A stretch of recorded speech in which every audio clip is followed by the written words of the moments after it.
The snow crunched under my boots as I stepped through the yard, breath fogging in the bitter air. The Christmas lights strung across the eaves blinked mockingly, glowing warm against the frozen night. I was supposed to feel home, but what I felt was dread. And then I saw her. Grandma, frail, shivering, huddled against the porch railing. No coat, no blanket. Her lips pale, her thin hands trembling as she clutched the wooden armrest for life. My stomach dropped. I sprinted forward, kneeling at her side. Her voice was a whisper, trembling. "Dana, you came home." "My name is Dana Whitaker. I am 36 years old, and I serve as a commander in the United States Navy." I pulled off my coat in one swift motion, wrapping it around her. The cold bit through my uniform as I lifted her into my arms. She weighed almost nothing, her bones sharp beneath the thin fabric of her dress. Behind the frosted windows, I saw shadows flickering across the living room. My family, my brother Mark, my sister-in-law Rachel, my parents, all laughing, champagne glasses raised high. Firelight glowed against the glass, their silhouettes dancing to the sound of Christmas music muffled by the walls. They were celebrating, while she froze outside. I should have been surprised, but I wasn't. Mark was the eldest, the one who took over the family after Dad retired from his law firm. He was successful, ruthless, and proud of it. Rachel played the perfect hostess, all designer dresses and brittle smiles. My mother, always obsessed with appearances, our reputation mattered more to her than truth. And my father? He followed wherever pride led him, even if it meant ignoring cruelty. Only Grandma ever saw me. Truly saw me. When I enlisted, the rest of them rolled their eyes, calling it a phase. But Grandma hugged me tight, whispering, "Service is honor. You carry our name with pride." She never let me feel invisible. And now, on Christmas Eve, they had shoved her outside like unwanted baggage. The wooden porch groaned beneath my boots as I carried her closer to the door. My chest heaved with every step, not from weight, but from fury. Snowflakes clung to my hair, melting down my neck, but my arms tightened around her fragile body. Inside, laughter roared, the clink of crystal glasses, the sharp pop of another champagne cork, the smell of roasted turkey drifted through the cracks of the door. The fire snapped and hissed. Every sound stabbed at me. They were warm. She was dying in the cold. I kicked the door open. The wood banged against the wall, and their laughter froze in their throats. The fire crackled, champagne fizz hissed, and then silence. I stepped inside, snow dripping off my boots, Grandma in my arms wrapped in my coat. My uniform gleamed under the golden lights, ribbons glinting against the Christmas tree's glow. Their eyes widened, Mark with his glass halfway to his mouth, Rachel clutching her silk dress, my mother's jaw slack, my father pale as ash. I felt my chest rise with fury, my voice low but cutting, shaking the air as I spoke the 6 words that silenced the house. Why was she out there alone? The fire popped, a log collapsing in the hearth. No one moved. No one spoke. And in that suffocating silence, I realized this night was about to change everything. The silence after my words was heavier than the snow outside. My arms trembled, not from Grandma's weight, but from the rage boiling in me. Rachel broke first. She set her glass down too quickly, the crystal clinking hard against the coffee table. "Dana, it's not what it looks like." I laid Grandma gently on the couch, pulling the wool throw blanket off the armrest and tucking it around her shoulders. She whimpered softly, her breath shallow, her skin icy. I brushed a strand of silver hair from her forehead, my jaw clenched so tight it hurt. "Not what it looks like?" My voice cut across the room like a blade. She was outside in 31 degrees, alone, freezing, while you drank champagne. Mark rose from the leather chair, his tailored sweater immaculate, his tone dismissive. "Dana, calm down. You don't understand." "I understand perfectly," I snapped. Mark had always been this way. The responsible firstborn. The heir. The one Dad always trusted with the firm, with the money, with the family. But his responsibility only stretched as far as appearances. He was cruel in small ways, selfish in big ones, and every time I called him out, I was branded the difficult one. Grandma stirred, her voice faint, but steady. They said I was in the way. The words were a knife through my chest. I turned sharply toward my parents. My mother's hands twisted in her lap, her diamond ring catching the light. She avoided my eyes, staring at the floor. My father rubbed his temple, muttering, "It's complicated." "Complicated?" I nearly shouted. The fire roared in the hearth, casting long shadows on the walls. "She raised you. She raised us. And you put her out there to freeze?" For a moment, I wasn't in the room. My mind dragged me back years, to when I was 8. Grandma had walked me to school every morning, her hand warm around mine, telling me stories about her childhood. She never once let me feel alone, even when Mom and Dad were too busy with Mark S. debate team or Rachel E.'s new business. She sat in the bleachers at my first Navy commissioning ceremony, tears streaming down her face, whispering, "That's my girl. That's my pride." And now, this. Rachel shifted uncomfortably, her voice sharper now. "You're making a scene. We had things under control." "Under control?" I laughed bitterly, but there was no humor in it. "She could have died out there, Rachel." Mark's face hardened, his jaw tight. "Watch your tone. You don't get to barge in after months away and lecture us. You chose the Navy, Dana. You chose to be gone." My fists clenched at my sides. "And you chose cruelty. Don't confuse absence with abandonment. I serve this country. I don't abandon my family." Grandma's hand reached for mine, trembling but determined. "Dana," she whispered. "Please, don't fight." I squeezed her hand gently, my chest aching. But my eyes never left the others. The tension thickened, choking. The smell of pine from the Christmas tree, the crackle of the fire, the faint fizz of champagne bubbles, all of it mocked me. A perfect holiday scene wrapped around the ugliest truth. Finally, my father stood, his voice booming. "Enough. We will not be shamed in our own home." I turned to him slowly, my voice calm but cold. "Then you should have thought about shame before leaving her outside." The room went still again, every word hanging like frost in the air. And then Grandma coughed, her body shaking violently beneath the blanket. My heart lurched. Grandma's cough tore through the room like shrapnel. I dropped to my knees beside her, gripping her frail hand as her body shook under the blanket. Her skin was still cold, her lips trembling. I snapped my head toward the others. "She needs hot tea. Now." Rachel froze, eyes wide, before fumbling toward the kitchen in her heels. My mother finally stirred, wringing her hands, her voice weak. "She's fine, Dana. Don't exaggerate." "Fine?" My voice rose. "You left her outside in sub-freezing weather. She could have gone into hypothermia." Mark paced in front of the fire, his face red, his hands gripping the edge of his glass too tightly. "You're blowing this out of proportion. We didn't leave her. She said she wanted air." Grandma shook her head faintly, whispering, "No. They told me to wait." The air in my chest turned to ice. My mind flashed back to 2 winters ago. I'd been stationed overseas, unable to come home for Christmas. On video call, Grandma had shown me the porch behind her with twinkling lights she'd hung herself. "I'm still part of the celebration," she'd said with that gentle smile. "Even if they don't make room for me inside." It hit me now. That wasn't her choice. That was exile. Rachel returned with tea, her hands trembling as she placed it on the coffee table. I steadied the cup and helped Grandma sip slowly, her cough softening with each swallow. I brushed her hair back, murmuring, "I've got you, Grandma.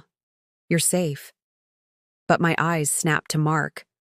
"Safe," I repeated, voice low. "Something you've never made her feel." Mark slammed his glass down on the mantel. You think you're better than us because you wear a uniform? You swoop in once a year and pretend you're the savior. Meanwhile, we're the ones keeping this family together. I stood towering over him, my boots thudding on the hardwood. Keeping it together?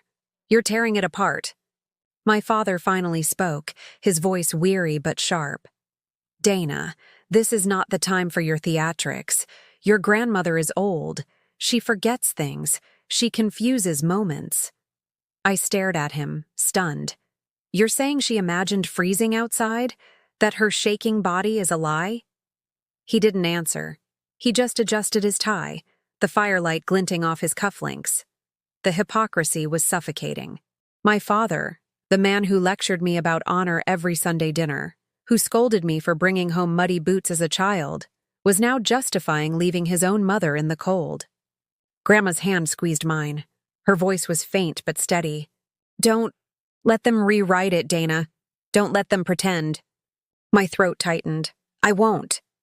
I looked at the faces in front of me, Mark with his arrogance, Rachel with her excuses, my parents with their cold detachment, and suddenly, I knew.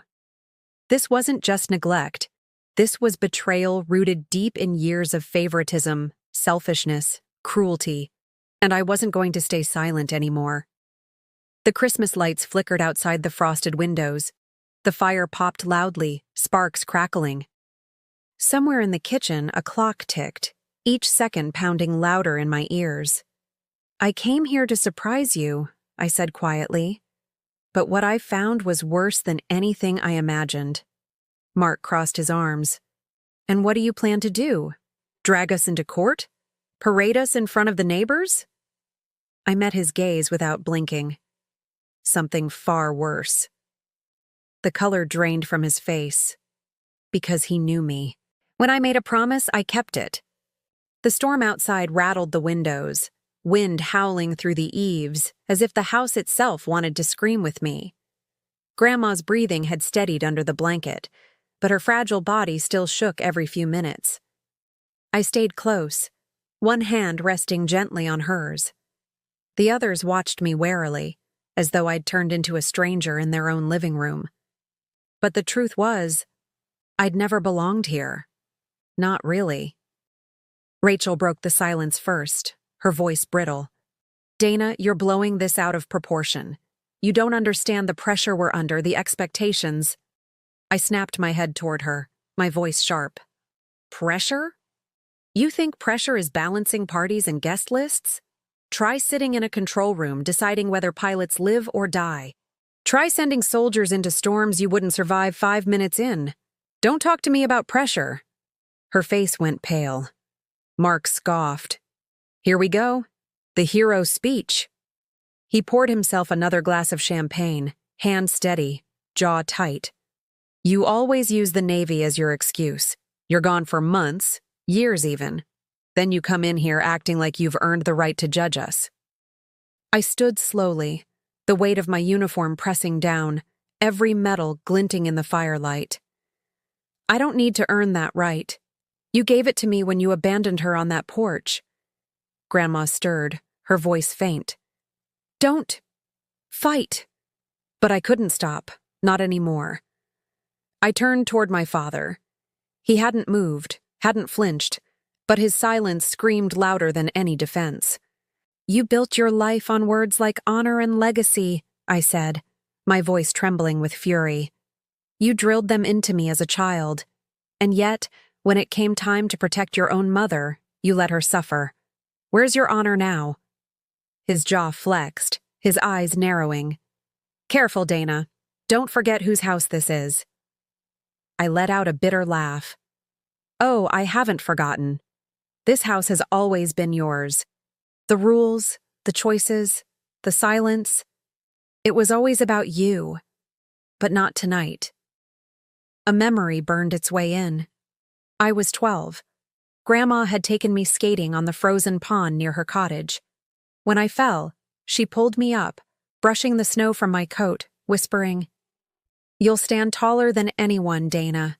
Don't let them keep you down. And here I was, standing tall, because of her. Rachel tried again, softer this time. Maybe we should just... Move on. It's Christmas Eve, after all. I turned on her sharply. Christmas Eve? You want to toast and sing carols after you shoved the only good soul in this family into the cold? No. We don't move on. We confront it. The fire popped, sparks hissing against the iron grate. My words hung heavy in the room, thicker than the smoke. Mark's temper finally cracked.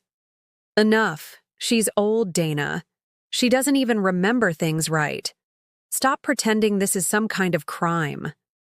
My voice dropped low, steady, lethal. The crime isn't forgetting. The crime is that you remember, and you still chose cruelty. His glass trembled in his hand. I leaned closer, my shadow stretching across the firelit floor. You think I came here unannounced by accident? You think this was chance? Their eyes flickered with unease. I let the silence thicken, then whispered, I came home to expose you. The room froze. The words echoed through the room like a loaded gun. Mark's jaw clenched, the firelight sharpening the angles of his face. Rachel's hands fidgeted with the hem of her dress. My mother's eyes darted toward my father, silently begging him to take control. But he didn't. For the first time in my life, he looked small, uncertain. Grandma's hand squeezed mine weakly, and I knew she understood. She'd seen me come home from deployments bloodied but unbroken. She knew I wasn't bluffing. I came home to expose you, I repeated, straighter now, my voice louder, firmer. All of you. Rachel finally cracked. Dana, please. This is family business. Don't drag strangers into it. Think about our reputation. Her words cut like glass. Reputation. Always. Reputation. I turned to her slowly, my eyes narrowing. Reputation? Is that what kept you warm by the fire while Grandma froze? Champagne and lies? Her lips parted, but no sound came out. Mark stepped forward, trying to reclaim control. What exactly are you planning, Dana? Go to the police? Call the neighbors? Blast us on the evening news? You think anyone will believe you over us? I took a step closer, my boots thudding on the hardwood. Yes, because I'm not just Dana anymore. I'm Commander Whitaker of the United States Navy. People will listen. His expression faltered for just a moment, and I saw it. The fear. My father finally found his voice, sharp and commanding. You will not disgrace this family with accusations. Your grandmother is confused. You're emotional, and this conversation ends now. I met his gaze, unflinching. No, Dad. This conversation is just beginning. The room tightened around us, the glow of the Christmas tree casting warped shadows across the walls. The faint ticking of the kitchen clock felt like a countdown. Another memory surged forward, unbidden. I was 16, standing in the doorway after winning a statewide academic award. I'd held the certificate high, waiting for praise. But Mark had walked in moments later, showing off his acceptance letter to law school. The room had erupted in applause, for him. My certificate ended up in a drawer, forgotten. They had erased me my whole life. Tonight they couldn't. Rachel's voice wavered. Dana, please, think about what you're saying. We didn't mean to hurt her. We just needed space. Grandma stirred beneath the blanket, her voice trembling but clear. Space? From an old woman who raised you? From the one who gave you everything? Her words cut deeper than mine ever could. Rachel burst into tears covering her face. But Mark only scowled, refusing to bend. I straightened, my voice cutting through the room. Here's what's going to happen. Tomorrow morning, I'm contacting social services. I'll testify. I'll show them what I saw tonight, and Grandma will not spend another day in this house. My mother gasped, hand flying to her mouth. You can't. I can, and I will. The fire hissed loudly, as though agreeing. Mark's voice turned venomous. You'd tear this family apart? I looked him dead in the eyes. You already did. The silence that followed was thick, suffocating. Even the storm outside seemed to pause. Then, from the couch, Grandma's frail hand gripped mine tighter. Her eyes, watery but resolute, met mine. "Do it, Dana," she whispered. "Save me." The room spun with tension, everyone frozen in place, and I knew my next move would shatter everything. The room felt like a battlefield, silent, tense, every breath loaded with anticipation. The fire crackled in the hearth, throwing shadows across faces I barely recognized as my family. Grandma's whisper, "Save me," still rang in my ears. It wasn't just a plea. It was a command. I rose slowly, standing tall in my uniform. The medals on my chest glinted under the golden tree lights, catching every fearful glance. For the first time, they weren't laughing. They weren't smug. They were cornered. "I'll make sure this doesn't get buried," I said, voice steady. "Not like every other sin in this family. Tomorrow morning I go public. With everything." Rachel sobbed quietly, her mascara streaking down her face. "Dana, please. If you go through with this, we'll be ruined." I turned to her, my tone sharp. "You ruined yourselves the moment you left her to die on that porch." Mark stepped forward, fists clenched, his temper boiling over. "You think you're the savior? You think putting on that uniform makes you better than us? You're nothing without this family." I met his rage with calm steel. I became everything without this family. The words hit him harder than any punch could have. His face reddened, but he didn't move closer. My father finally spoke, his voice hoarse, like the weight of decades sat heavy in his throat. "Dana, you're turning your back on us." I looked at him for a long moment, then at Grandma. Frail, trembling, eyes filled with both pain and pride. "No," I said softly. "You turned your backs on her. I'm just showing the world." The storm outside rattled the windows, snow plastering against the glass. The faint smell of pine from the Christmas tree mixed with the acrid tang of smoke from the fire, thick and suffocating. I crouched beside Grandma, wrapping the blanket tighter around her shoulders. "You're coming with me tonight," I whispered. "You'll never spend another Christmas in this house." Her hand squeezed mine. Her lips trembled with a faint smile. "My soldier," she murmured, and that was all I needed to hear. I stood, turning toward the others. "I'll be back in the morning with authorities, social services, reporters if I need them. And when I do, the world will know what you did." My mother broke then, sobs shaking her frame. "Dana, please, this will destroy us." I let the words hang, heavy and final. "Good." I bent down, lifting Grandma carefully in my arms again. She was light as a feather, yet she carried the weight of my entire past. I walked toward the door, each step deliberate, boots striking hard against the polished floor. Mark shouted after me, his voice desperate now. "You can't do this! You'll regret it!" I didn't turn back. My voice was calm, lethal. "No, you will." The door slammed shut behind me, snow and wind rushing in like freedom itself. Outside, the night was cold but alive, the storm wrapping around us. I tightened my coat around Grandma, shielding her. The house behind me glowed warm with firelight, but to me, it looked hollow, an empty shell of greed, pride, and betrayal.